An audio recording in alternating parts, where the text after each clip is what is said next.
Recordemos que yo estoy llevando la primera Timoteo y con este mensaje de hoy doy por terminada la primera de Timoteo, primera carta a Timoteo. Y con este mensaje son 38 mensajes que he compartido, que estoy compartiendo de esta serie. Y hemos visto mensajes de muchísima relevancia, de muchísima importancia para los creyentes y para la iglesia. Hemos tocado temas como el cuidado que debemos tener con las falsas enseñanzas. Es un tema primordial del que habla aquí. También habla de la gratitud, de lo que hemos visto en los mensajes anteriores, hemos visto que habla de la gratitud que debemos tener con Dios por su gracia y misericordia. Otro tema que vimos es lo fundamental que es para la vida del creyente la oración, tanto privada como en comunidad. Es el motor de la iglesia, la oración. Vimos también la gran importancia del papel que tienen las mujeres cristianas en la vida de la iglesia. Un punto importante que estuvimos viendo también fue cómo escoger siervos para el servicio de la iglesia, de acuerdo a los parámetros que Dios estableció, no los que el hombre pone, sino de acuerdo a lo que la palabra de Dios nos enseña, cómo debe ser un siervo que va a llevar una responsabilidad dentro de la iglesia. Vimos también algo importante que recordar, que esto es una carta pastoral. Es una carta que inicialmente iba a Timoteo, a la iglesia de Éfeso, pero también es para nosotros. Y es lo que podemos denominar, esto es sana enseñanza. Es predicar lo que la palabra de Dios dice, no lo que nosotros queramos decir, sino qué dice el Señor. También vimos la importancia de la iglesia local y el significado de la misma, la cual Pablo llama columna y baluarte de la verdad, en 1 Timoteo 3:15. Vimos asimismo la advertencia sobre la apostasía, el papel de un buen ministro. ¿Y qué es un buen ministro? Es un siervo del Señor. No es que el buen ministro o el pastor esté por encima de todos, no, es un siervo del Señor, es una oveja del Señor, con unas responsabilidades que Dios le ha dado. También vimos el cuidado que hay que tener con los familiares vulnerables y en su defecto cuando la iglesia debe encargarse de ellos. Ahí hablábamos de las viudas. También vimos cómo los creyentes debemos tratar con nuestros pastores y cómo debemos tenerlos tenerlos por doble honor. Y eso también lo hablábamos de respeto, ¿verdad? La importancia de un buen testimonio en el trabajo de cada uno de los creyentes, la bendición de una buena doctrina y saber discernir lo que es la falsa enseñanza, que muchas veces, como vimos en uno de los mensajes, se quieren lucrar a través de la palabra del Señor, y eso lo vemos con tantas falsas enseñanzas de la prosperidad y todo ello, ¿no?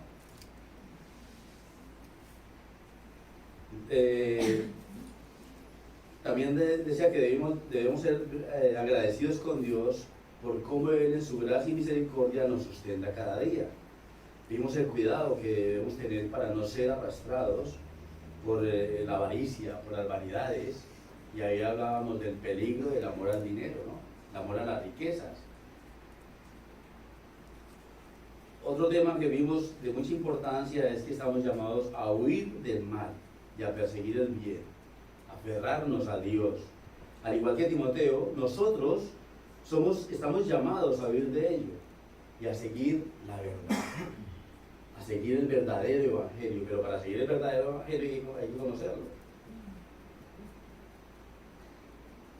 Y cuando lo estamos haciendo de esa manera, recordemos que estamos peleando la buena batalla de la fe.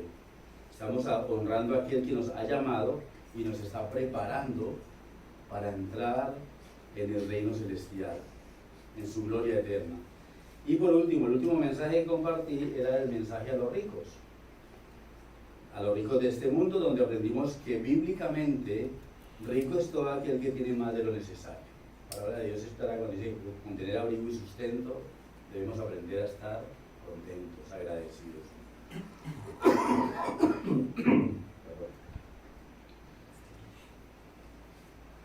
y que entendamos que, como dice el Eclesiastés 5:10, el que ama el dinero no se saciará de dinero. El dinero es pasajero. Nosotros tenemos que luchar es por las riquezas celestiales. Y terminé recordando que las riquezas materiales no siempre son bendición de Dios. Muchas veces llegan a ser no son bendición, sino más bien maldición, o muchas veces es una prueba. ¿Para qué? Para el Señor hacernos ver dónde está nuestro corazón, dónde está puesta nuestra vista. Y eso fue un poco lo que en resumen, lo que vimos y lo que hemos visto en estos 37 mensajes, así a grandes rasgos. Y hoy, con la ayuda del Señor y su Espíritu Santo, vamos a ver los últimos dos versículos 20 y 21. Ese versículo 20 y 21 que dice: Oh Timoteo, guarda lo que se te ha encomendado, evitando las profanas pláticas sobre cosas vanas y los argumentos de la falsa llamada ciencia, la cual, profesando algunos, se desviaron de la fe. La gracia sea contigo. Ese va a ser el tema que hoy vamos a estar tratando, y el título que le he dado es cuidando lo que se nos ha confiado. Pero antes de iniciar este mensaje, permítame orar. Amado Padre, una vez más, Señor, te damos gracias por el gozo y el privilegio que nos das de podernos reunir, un pequeño remanente de tu iglesia, esa iglesia que tú has escogido desde antes de la fundación del mundo. Una iglesia santa que tú has escogido para que te adoremos, para que exaltemos tu glorioso nombre, y eso es lo que queremos hacer una vez más. Oh Señor, bendice a tu pueblo en cada rincón donde se está reuniendo esta mañana, donde se ha reunido y donde se estará reuniendo. Y yo te suplico especialmente que seas tú con cada uno de tus siervos que estarán exponiendo tu palabra en esta mañana. Y en este caso, Señor, me pongo en tus manos una vez más, para que seas tú hablando a través de este siervo inútil, para que tu palabra hable, Señor, con claridad, para que tu palabra penetre profundamente en nuestros corazones y que podamos vivir vidas que realmente den gloria a tu nombre. Límpianos de toda maldad, de todo mal pensamiento, y guíanos, Señor, para centrarnos en lo que es tu santa palabra. Te lo rogamos, oh bendito Dios, y te pedimos todo esto en el nombre glorioso de nuestro Señor Jesucristo. Amén. Amén.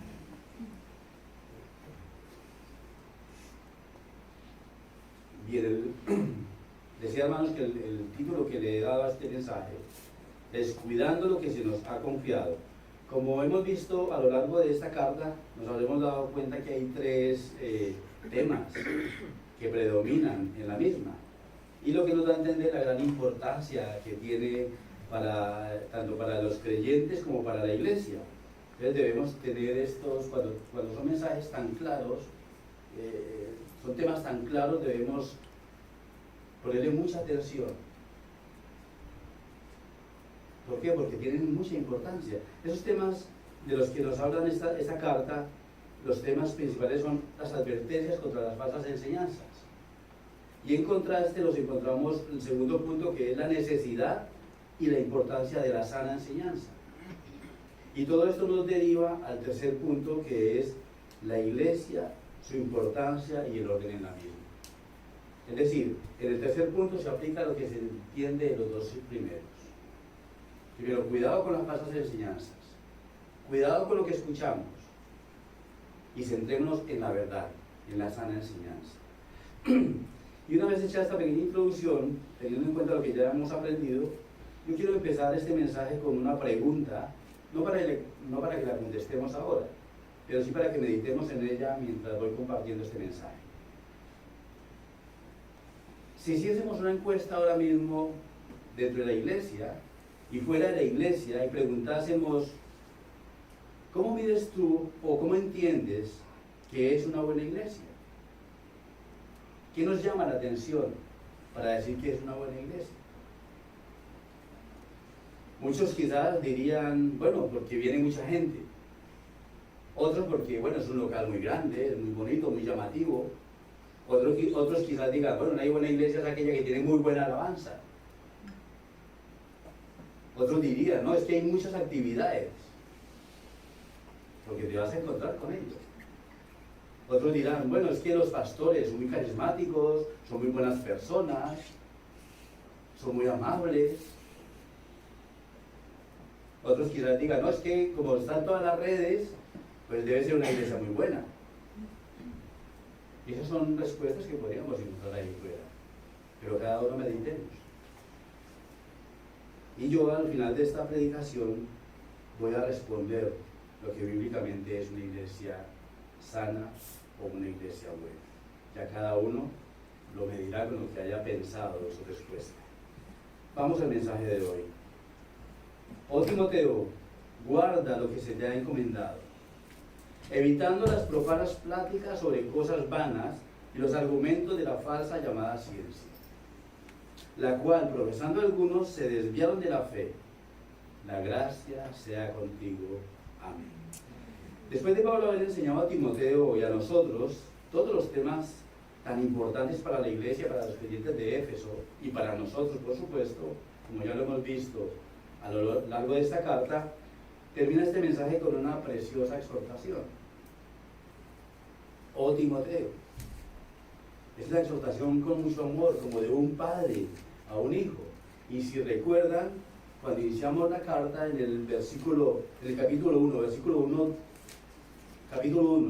versículo 2, ¿cómo le llama Pablo a Timoteo? A Timoteo, verdadero hijo en la fe. Está tratándolo como un hijo, con amor, con cariño. Y inicia precisamente con eso: gracia, misericordia y paz de Dios nuestro Padre y de Cristo Jesús, Señor nuestro. Luego vemos al inicio del capítulo 6, de nuevo vamos a ver una exclamación algo parecida. 1 Timoteo 6:11 nos dice: mas tú, oh hombre de Dios, huye de estas cosas y sigue la justicia, la piedad, la fe, el amor, la paciencia, la mansedumbre. Entonces aquí le está recordando a Timoteo que él es un hombre de Dios y como tal se debe comportar, debe vivir y debe servir. El creyente, todos los que somos creyentes, tenemos un antes y un después. Y un hombre de Dios debe dar fruto. No podemos decir que un hombre de Dios nació en el Evangelio y sigue siendo mal geniado, sigue siendo vulgar a la hora de hablar, sigue siendo perezoso. Eso no puede ser. Un hombre de Dios da fruto, como dice la palabra del Señor. Y luego pasamos al mensaje de hoy, ¿no? Esa exclamación cuando dice, oh Timoteo. Y podríamos aquí agregarle, oh iglesia del Señor. Oh todo aquel que escucha la voz de Dios por medio de la predicación o la lectura de su palabra. Ese es un llamado para todos, no solamente para Timoteo. Eso es una exclamación de gozo, es una exclamación de emoción, pero también es una exclamación de gran responsabilidad por lo que sigue a continuación.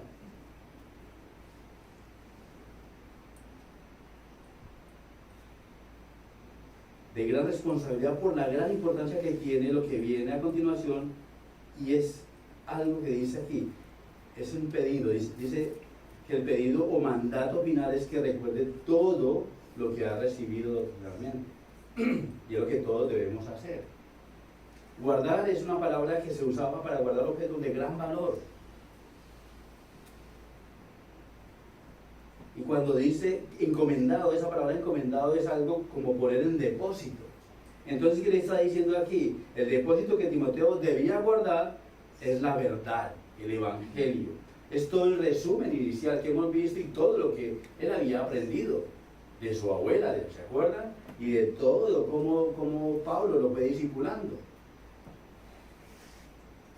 Eso es lo que debía guardar, atesorar.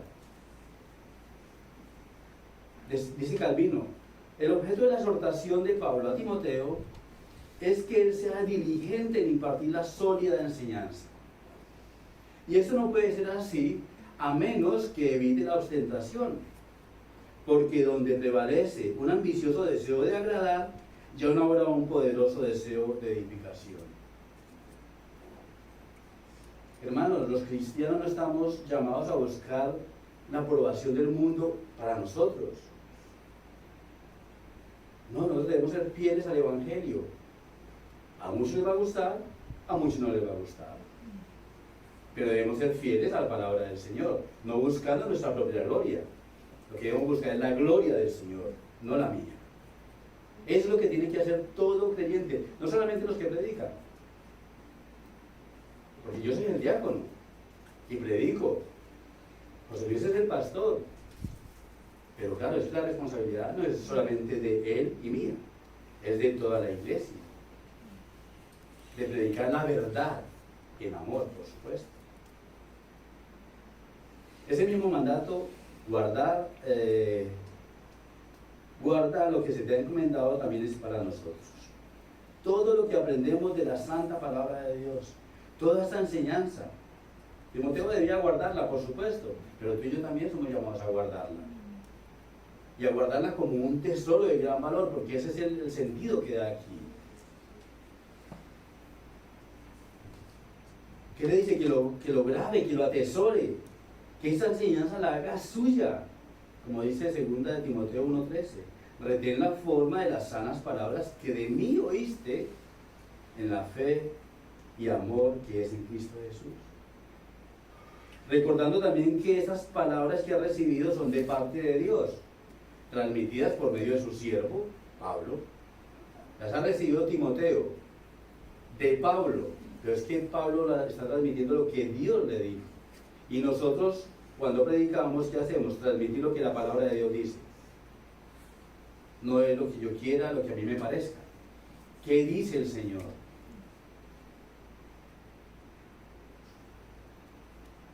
Y alguien podría decir, pero ¿cómo que Pablo viene de parte de Dios? Sí, sí. Primera de Timoteo 1:12 dice, doy gracias al que me fortaleció, a Cristo Jesús, Señor nuestro, porque me tuvo por fiel, poniéndome en el ministerio. Pablo no se puso en el ministerio por sí mismo. Él no dijo, venga, yo quiero ser pastor, yo quiero ser apóstol. Y yo tengo las cartas y yo sé mucho de teología. No. A él lo puso el Señor. Y ese llamado el Señor lo hace también a cada pastor, como lo hemos visto en uno de los mensajes.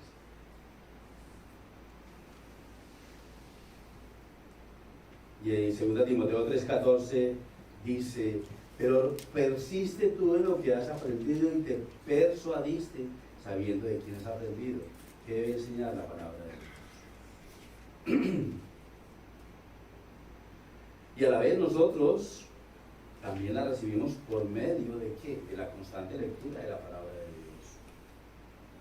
Y explicada por cada siervo semana tras semana. Por lo cual nosotros debemos ser constantes en la oración por cada uno de los siervos que tienen la responsabilidad de exponer la palabra de Dios. Cuando leemos de hermanos como Spurgeon, como Wesley, Jonathan Edwards, todos estos hermanos, vemos que todos ellos siempre relacionan la oración. La iglesia oraba constantemente por ellos. Y eso es lo que nosotros debemos hacer por nuestros pastores. Y por todos aquellos que tienen la responsabilidad de exponer la palabra de Dios.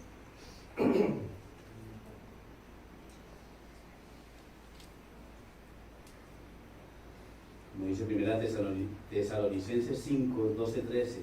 Os rogamos, hermanos, que reconozcáis a los que trabajan entre vosotros y os presiden en el Señor y os amonestan, y que los tengáis en mucha estima y amor por causa de su obra.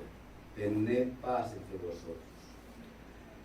La verdad, el Evangelio debe ser guardado no solamente en la mente y el corazón del siervo de Dios, sino que se nos da para darla a conocer a otros, como bien nos enseña la Gran Comisión. Y le volvemos a lo mismo, la Gran Comisión no dice a los pastores y a los diáconos o a los evangelistas. No. El mandato es, por tanto, id. Es una orden y hacer discípulos a todas las naciones. ¿Qué deben hacer? Enseñarles. ¿Pero qué les deben enseñar? Todo el consejo de Dios, dice el versículo 20, enseñándoles que guarden todas las cosas que os he mandado. Y he aquí yo estoy con vosotros todos los días hasta el fin del mundo. Esa es la gran comisión. Y esa gran comisión es para todos nosotros, hermanos y hermanas.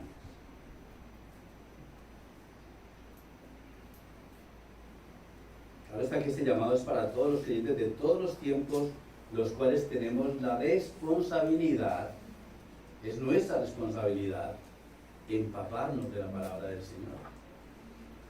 Tomarla, leerla constantemente, no es cada 8 días, cuando voy a ir al local. No, es responsabilidad de cada uno de los creyentes tomar su Biblia cada día, escudriñar las Escrituras cada día, tomar el alimento, como nos alimentamos físicamente, necesitamos alimentarnos espiritualmente, nuestra alma debe ser alimentada espiritualmente. Llenarnos de esa santa palabra. Y siempre recordamos, me gusta recordarlo, ¿no? Que lo debemos hacer siempre en oración y en dependencia del Espíritu Santo. Nosotros debemos orar antes de tomar la palabra y leerla. Orar cuando estamos estudiándola y orar aún cuando la estamos exponiendo. ¿Por qué? Porque es que no depende de nosotros, depende del Espíritu Santo. Yo estoy exponiendo este mensaje, pero el único que puede hacer la obra en cada uno de nosotros es Dios, por medio de su Santo Espíritu. Entonces no se trata de qué tan bonito ahora el que está predicando, ¿no? Qué tan claro es a la hora de predicar. Algo muy importante a tener en cuenta es que todo verdadero creyente debe ser parte de una iglesia local. Todo verdadero creyente debe ser parte de una iglesia local, ya que Dios diseñó la iglesia como un cuerpo, con muchos y variados miembros, cuya cabeza federal o única es Cristo. Es una iglesia. Y si tú eres creyente, si yo soy creyente, yo debo pertenecer a una iglesia. Somos llamados de cada lengua y nación para servir en las iglesias locales y servirnos unos a otros. Dice 1 Corintios 12:12, porque así como el cuerpo es uno y tiene muchos miembros, pero todos los miembros del cuerpo, siendo muchos, son un solo cuerpo, así también Cristo. Somos un cuerpo con muchos miembros, pero hay una sola cabeza, y es el Señor Jesucristo. No hay más. Por lo tanto, no se concibe, no se entiende de alguien que se llame ser creyente y no pertenezca a una congregación local. Eso no se puede entender. No hay cristianos isla. No hay creyentes independientes. Una sola persona no es iglesia. Porque de la misma manera, una oreja no es el cuerpo, ¿verdad? Un dedo, un pie, cualquier parte de nuestro organismo, si no está adherido a un cuerpo, no tiene vida. Y es más, el cuerpo puede estar completo, pero si no tiene cabeza, hasta el momento yo no he escuchado que han hecho traspases de cabeza. Pues así mismo es la iglesia. La única cabeza es Cristo. Amén. Y solo Cristo. Así que todos los creyentes verdaderos tenemos la responsabilidad de congregarnos asiduamente en comunión con los hermanos para crecer en madurez, alentándonos, exhortándonos, enseñándonos unos a otros, sirviéndonos unos a otros, orando los unos por los otros. Hermanos, si conocemos y guardamos y obedecemos la palabra de Dios en comunión con la iglesia, fervientes en oración, vamos a experimentar un verdadero crecimiento en el Señor. Una verdadera madurez, ese crecimiento es madurez. Y a medida que eso sucede, más discernimiento el Señor nos va a ir dando en cuanto a lo que es la sana enseñanza y lo que no es la sana enseñanza. Y es lo que nosotros vamos a transmitir a otros, porque cuando predicamos el Evangelio a los de fuera, ¿qué es lo que vamos a transmitir? Lo que vamos aprendiendo. Entonces, si tenemos una verdadera comunión, si somos intencionales, eso es lo que vamos a transmitir. De nuevo, recordemos que la iglesia es columna y baluarte de la verdad. Cuando entendemos esto mismo nos va a guardar de lo que Pablo enseña seguidamente. Se le dice a Timoteo y a nosotros que hay que evitar ciertas pláticas, charlas, enseñanzas que no pueden entender, que nos pueden llegar a hacer dudar de nuestra fe. Nos puede llegar a hacer dudar de los pastores y finalmente desviarnos de la verdad, como ya ha sucedido y como ya hemos visto, como Pablo lo dice, ¿no? Cuando nos habla que no tengamos esas vanas pláticas, esas enseñanzas, ¿a dónde nos van a llevar? ¿Cuáles son esas profanas pláticas de las que nos habla Pablo?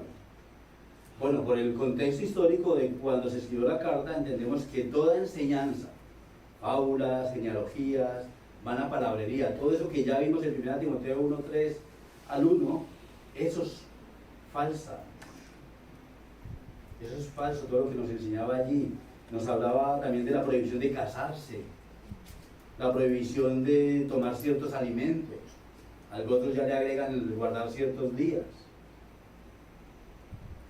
Entonces debemos evitar caer en esas falsas enseñanzas, en esas falsas pláticas, como dice aquí Pablo. Las falsas pláticas son todo aquello que es vano, hueco, sin sabiduría. Son discusiones inútiles, las cuales también son llamadas fábulas o cuentos. Es palabrería que nada tiene que ver con la verdad. ¿Y qué nos dice la palabra del Señor? ¿Qué nos dice Pablo aquí? Que evitemos meternos en discusiones y conversaciones necias. Porque eso es lo que nos está diciendo aquí, evitando las profanas pláticas sobre cosas vanas.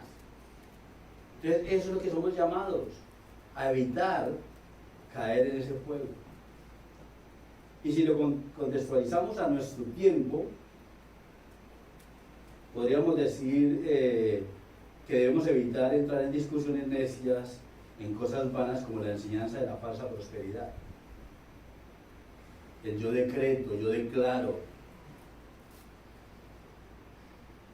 Cuando entran en discusiones con personas que hablan sobre sueños, sobre falsas profecías, sobre visiones, falsas sanidades. Trayéndolo a nuestro tiempo, eso es lo que tenemos que evitar nosotros. Entrar en discusiones necias como son esas. Pero claro, para yo entrar a confrontar una enseñanza de esa, yo tengo que conocer la verdad.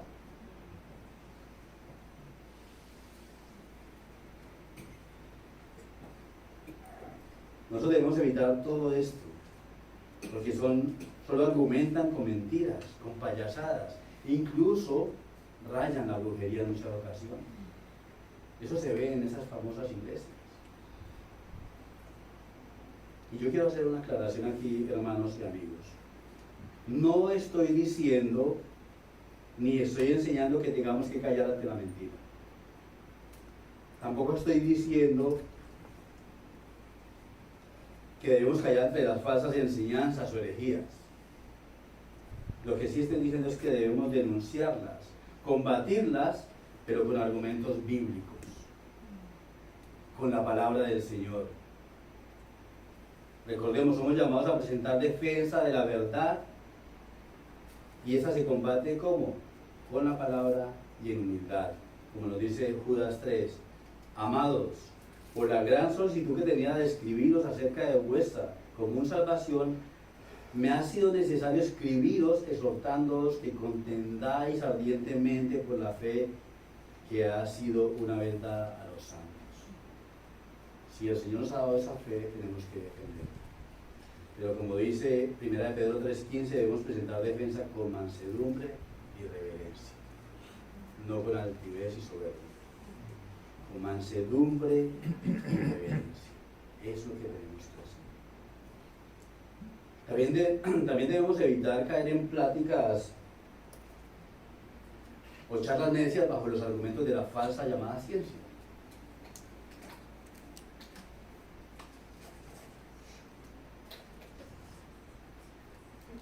las cuales en muchas ocasiones pueden llegar a ser subidas de tono. Como lo querían enseñar los falsos profetas en Éfeso, ¿no? En 1 Timoteo 1:7 dice que ellos querían ser doctores de la ley y no entendían ni lo que hablaban ni lo que afirmaban. Eso es la falsa llamada ciencia, torciendo las escrituras, agregándole o quitándole. También 1 Timoteo 4:2 nos dice que por la hipocresía de mentirosos que teniendo cauterizada la conciencia.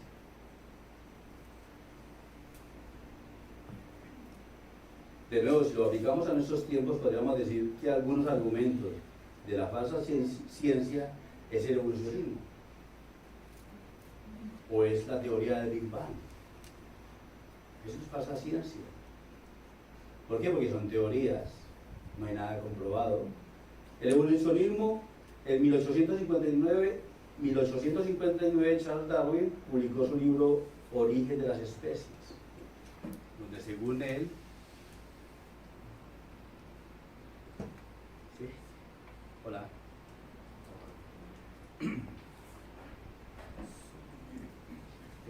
La teoría de la evolución y su libro titulado El origen de las especies, en el cual se enseña o se propone que la evolución es un proceso gradual impulsado por la selección natural.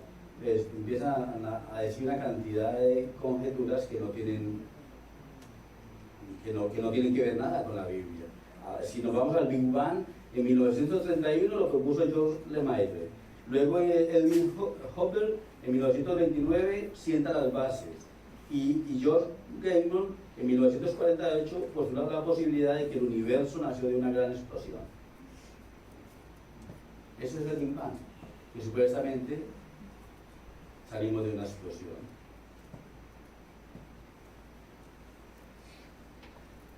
Dice Calvino, de acuerdo con Pablo, ninguna ciencia puede con justicia y con verdad llamarse ciencia, sino aquella que nos instruye en la confianza y el temor de Dios, es decir, en la piedad. Esa es la verdadera ciencia. Hermanos, se necesita más fe para creer en todas esas teorías que para creer en la verdad que tenemos escrita en los 66 libros. La verdad que está escrita en los 66 libros de la Biblia, vemos que cada vez más es comprobada a través de la verdadera ciencia. Ciencia es gnosis, conocimiento. Cada vez esa verdadera ciencia, ese verdadero conocimiento a través de estudios y excavaciones arqueológicas, papiros encontrados, ruinas descubiertas, respaldan cada vez más lo que nosotros vemos en las escrituras. Y nosotros lo podemos comprobar con todo lo que vemos. Ya no solamente es porque el Señor ya nos dio la fe para creer y ver lo que antes no veíamos, es que nos deleitamos viendo su creación. Esto de una explosión no puede salir.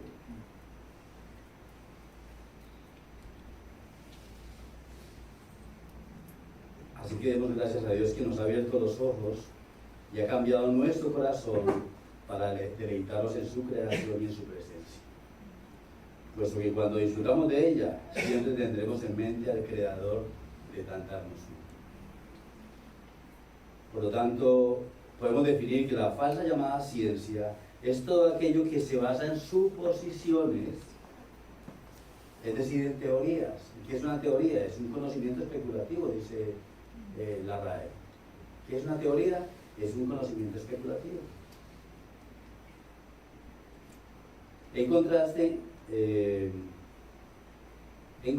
vemos la verdadera ciencia, en la que encontramos que la palabra de Dios cada vez más se hace más realidad, más visible para aquellos que no la creen. Se comprueba de que sí es verdad lo que la Biblia dice. Como decía Calvino, ¿no? Nos debemos instruir en la confianza y el temor de Dios, en la piedad, en la piedad. Es la ciencia de investigación la que año tras año, mediante excavaciones arqueológicas, va mostrando cada vez más cómo la verdad de toda la historia bíblica es confirmada. Es como si a Dios le placiera ahora mismo estar desmoronando, desmontando toda la falsa ciencia y sus creencias y mostrando la veracidad de su palabra. Como bien usan algunos estadistas, ¿no? Los datos matan los relatos. Y los relatos podríamos decir que son todas teorías, son relatos. Pero los datos hablan, tenemos la Biblia, la palabra de Dios, aquí está más claro que el agua.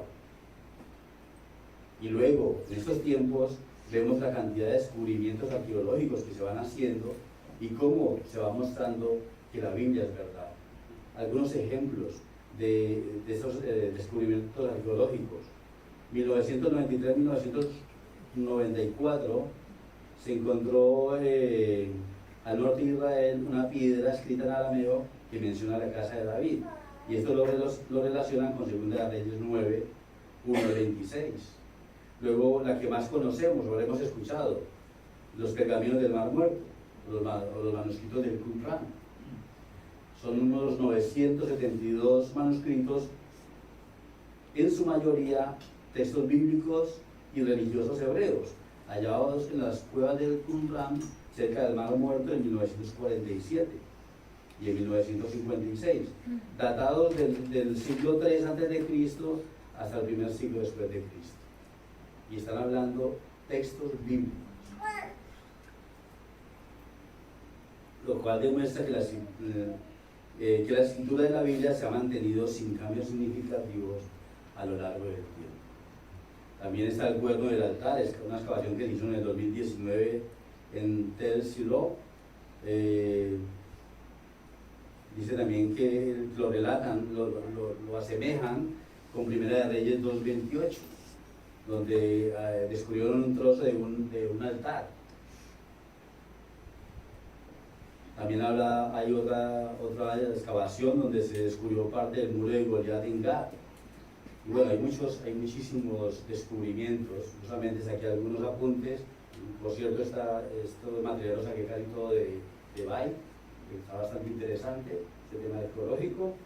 Entonces es para demostrar que la ciencia verdadera, la investigación, cada vez más certifica lo que la palabra de Dios dice. Las teorías no hay nada comprobado. No hay nada comprobado. Y por último, de este tema de arqueología, comparto la declaración del arqueólogo Nelson, no me acuerdo, no sé leer ese apellido, lo siento. Dice: ningún descubrimiento arqueológico ha controvertido jamás una referencia bíblica.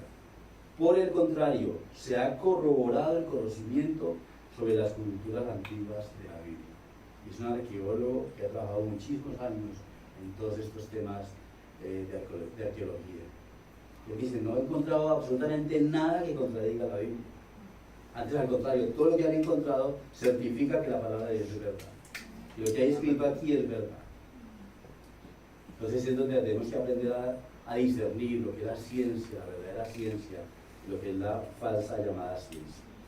De ahí, hermanos y amigos, la gran importancia y la gran responsabilidad que tenemos los creyentes de conocer todo el consejo de Dios. Toda la Biblia. ¿Para qué? Para no ser arrastrados por estas falsas enseñanzas. Por esas falsas iglesias también que hay por ahí. Recordemos que la palabra de Dios, la Escritura, es toda inspirada por Dios. Todo lo que tenemos aquí es palabra de Dios. Además, repito, ¿cuántas veces escuché a ¿cómo se llama? MacArthur, que decía: ¿quieres escuchar la voz de Dios? Lee la Biblia en voz alta. Y estás escuchando a Dios. Porque esto es la palabra de Dios.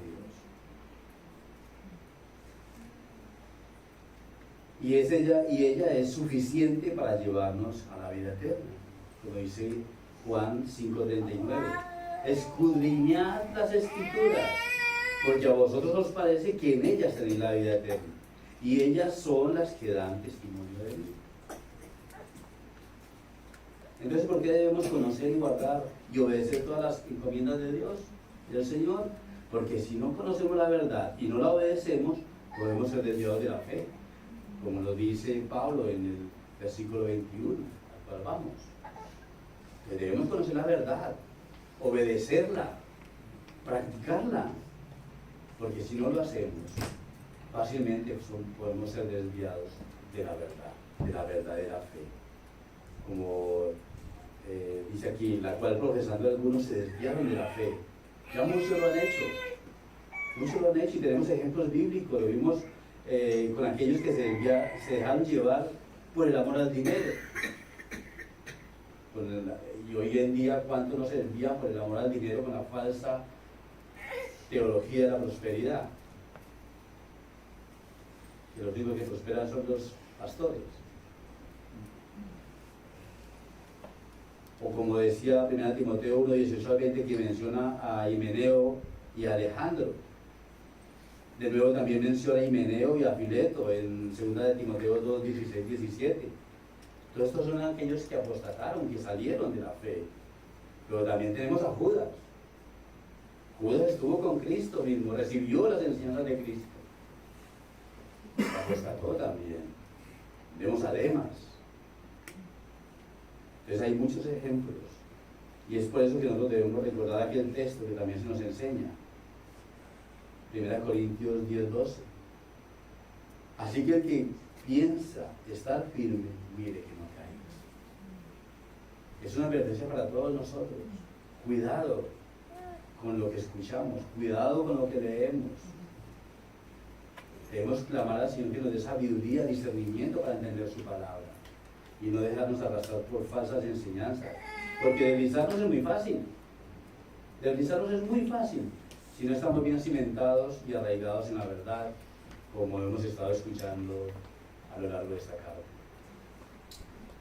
En resumen, el mandato para todo creyente es guardar todo el consejo de Dios, evitando aquello que sea contrario a lo que Dios ha dejado escrito.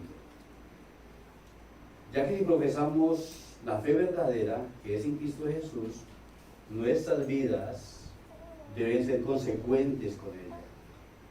Y es nuestra responsabilidad, dice la Escritura, cuidar nuestra salvación con temor y temblor. La salvación es del Señor, por supuesto, pero a nosotros nos da la responsabilidad de cuidar nuestra salvación con temor y temblor. No porque la vayamos a perder,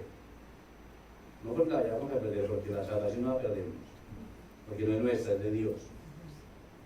Pero hay una responsabilidad, tenemos que cuidarnos con temor y temblor. No creyendo en los sabios y cayendo quizás en necedad, fruto de la soberbia y de la altivez que muchas veces se quiere apoderar de nosotros. Porque quizás tenemos un mínimo de conocimiento, entonces pensamos que aquel que no conoce está por debajo. No. Eso no es lo que dice el Señor. Entre más conozcamos de la palabra del Señor, más humildes debemos ser. Y ser fieles al exponer la palabra de Dios.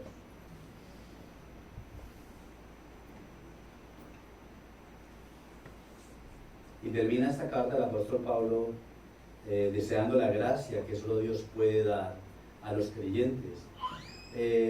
No solo a Timoteo, puesto que en el original está en plural. En el original no dice la gracia sea contigo, sino sea la gracia sea con vosotros. La gracia sea con todos los creyentes.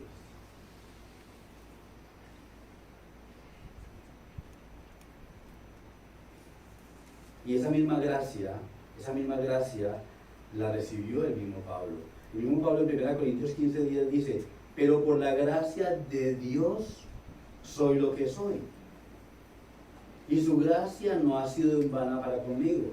Antes he trabajado más que todos ellos, pero no yo, sino la gracia de Dios conmigo. Y esa misma gracia es la que Pablo desea a Timoteo y a todos nosotros. Puesto que esa gracia es vital para la vida de todo hijo de Dios. Ya que es por gracia que somos salvos. Solo por gracia, no por obras, para que nadie se gloríe. No porque yo soy bueno, porque hago buenas obras, porque no he matado, no he robado, como muchas veces le dicen a uno.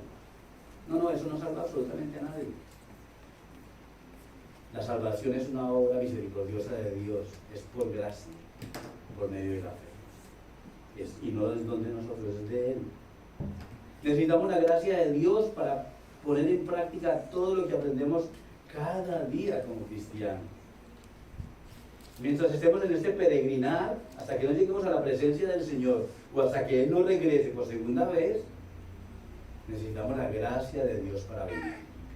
Necesitamos la gracia de Dios para llevar un hogar. Necesitamos la gracia de Dios para predicar. Necesitamos la gracia de Dios para sufrir. Necesitamos la gracia de Dios para perseverar, para perdonar. Necesitamos la gracia de Dios para aprender a orar. Necesitamos la gracia de Dios para servir, para amar, para soportar. Necesitamos la gracia de Dios para que nos sostenga en todo lo que hagamos. Dice William Hendrickson, la gracia, esta breve despedida es rica en significado, porque la gracia es la mayor de todas las bendiciones. Es el favor de Dios en Cristo hacia quien nada merece, transformándoles el corazón y la vida para conducirlos a la gloria. Esta gracia es en conformidad con esto. Se pide la gracia de Dios para toda la comunidad cristiana. Entonces esta cita de William Hendrickson. Es el favor de Dios en Cristo Jesús, hacia quien nada merece. Nosotros lo único que merecíamos era el infierno, era la muerte. Pero el Señor en su gracia y misericordia nos salvó y nos tiene aquí perseverando, luchando, que es que ni siquiera somos capaces de perseverar por nosotros mismos. Si no es por su gracia, ninguno perseveraría.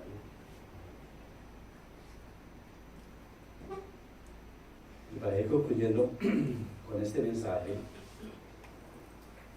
y de acuerdo a lo que hemos visto en toda la carta, quiero terminar respondiendo un poco lo que es la pregunta del inicio. ¿Cómo medimos o entendemos qué es una buena iglesia? Una vez vistas las enseñanzas de esta carta, debemos comprender que una buena iglesia no se debe medir o valorar por lo grande que sea, ni por su asistencia, ni por las comodidades que tenga. Tampoco se puede ni se debe valorar una buena iglesia por las actividades que tenga, tampoco por los pastores que tenga, por las alabanzas o las actividades, lo amables o cariñosos que sean los hermanos. Nada de eso define una buena iglesia. Todo esto es complementario. Lo que define una buena iglesia, la forma más importante de medir o valorar cualquier iglesia, es cómo valora y usa la palabra de Dios. Entendemos la suficiencia de las Escrituras. Cómo valoramos, cómo se usa la palabra de Dios en el púlpito. Cómo se usa la palabra de Dios dentro de la comunidad de creyentes. Cómo se usa la palabra de Dios cuando nos reunimos a orar. Cuando nos reunimos a tomar un café. Porque aun cuando nos juntamos a tomar un café, como creyentes, ¿qué debería salir? Palabra de Dios. Debe haber mínimo una oración. Debe haber una lectura. ¿Por qué no? Si somos cristianos. Cuando estábamos en el mundo, ¿de qué hablábamos? De fútbol, de trabajo, de una cosa o de la otra. Si somos cristianos, ¿de qué hablamos? Por supuesto, hablaremos de todo lo demás. ¿Pero de qué deberíamos hablar como cristianos? El punto principal es si se enseña y se vive la verdad divina. Porque la responsabilidad de la iglesia ante Dios es conocer, guardar y proclamar las verdades bíblicas. Ya que, como hemos visto en otro mensaje, la iglesia es columna y baluarte de la verdad. Esta verdad, la verdad bíblica, la palabra de Dios, no se puede adulterar. No podemos hacerla más suave para que la gente no se vaya. No podemos jugar con la palabra del Señor. No podemos estar con pañitos de agua tibia. Tenemos que hablar del pecado, por supuesto. Tenemos que hablar del arrepentimiento, por supuesto. Tenemos que hablar del infierno. Porque de eso es de lo que habla la palabra del Señor. Y tenemos que hablar de lo principal, de Cristo, que es el Señor y Salvador.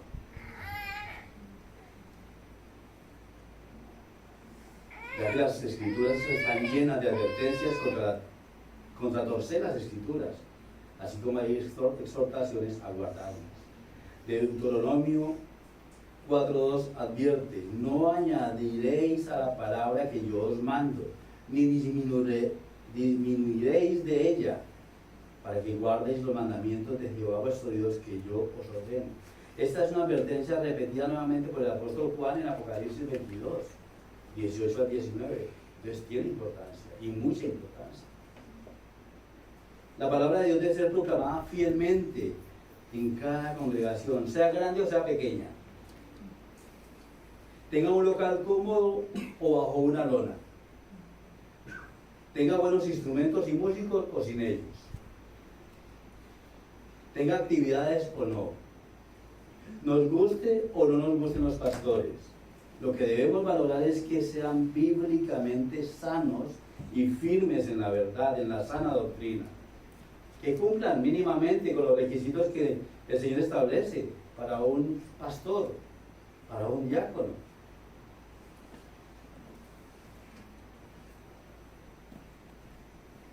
El conjunto de creyentes reunidos en un local, cuando tienen un verdadero celo por la palabra y anhelan un verdadero avivamiento y crecimiento, cuando hay ese verdadero anhelo, ese deseo, ese celo por la palabra del Señor, eso lo respalda a Dios.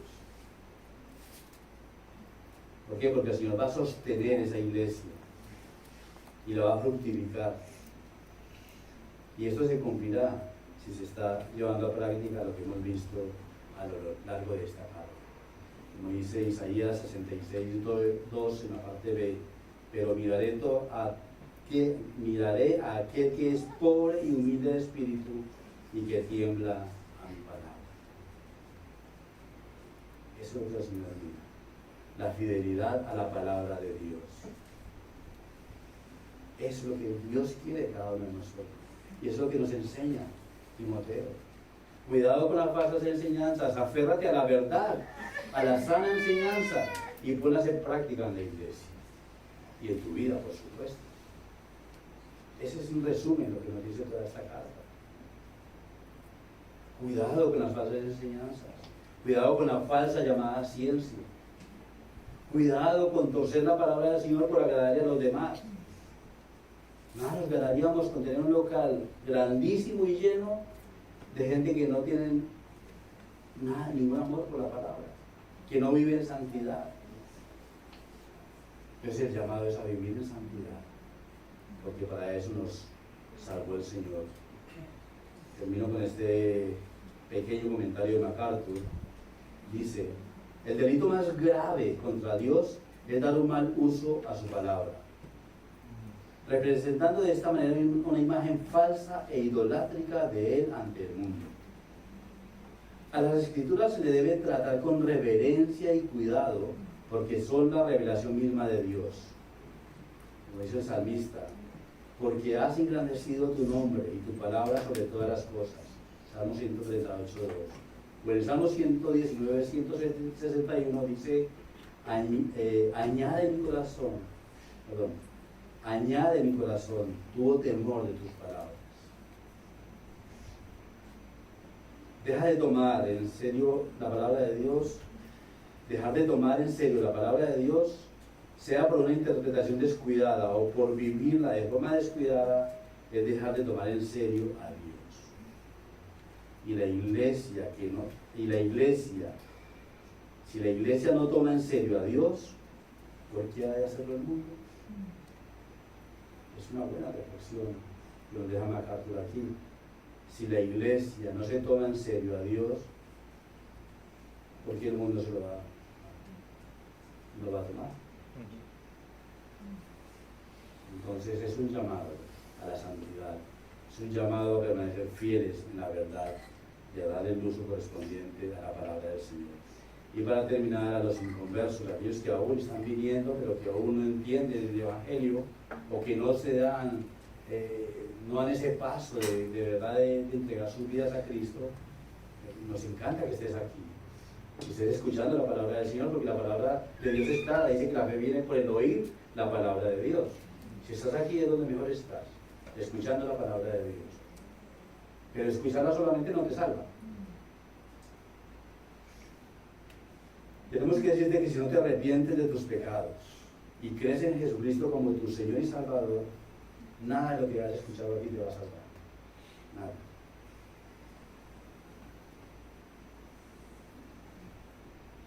Nuestro llamado nuevamente es: ven a Cristo. Porque si tú no te afirmas, si no buscas realmente esa íntima comunión con el Señor, vas a ser arrastrado por cualquier viento de doctrina, por todas estas falsas enseñanzas que simplemente te van a llenar los oídos, pero tu corazón va a seguir igual de muerto. Pero nuestro llamado es: ven a Cristo en arrepentimiento y fe. Clama al Señor que te dé un nuevo corazón, que perdone tus pecados y que te dé vida eterna como ya lo ha hecho con nosotros. Solo así podrás entender y disfrutar lo que es ser hijo de Dios. Como dice Hechos 2:38, Pedro les dijo: arrepentíos y bautícese cada uno de vosotros en el nombre de Jesucristo para perdón de los pecados, y recibiréis el don del Espíritu Santo. Hasta aquí la palabra del Señor. Que el Señor bendiga su palabra una vez más en nuestros corazones y que nos hagan meditar en la palabra y entregar nuestras vidas realmente en santidad a Él. Es nuestra responsabilidad esforzarnos cada día. Y vamos a terminar con una alabanza que precisamente nos habla de la gracia. Esa gracia que nos salvó, esa gracia que nos cambia. Vamos a terminar con esa alabanza y luego le pediría a nuestro hermano José Luis que termine en oración.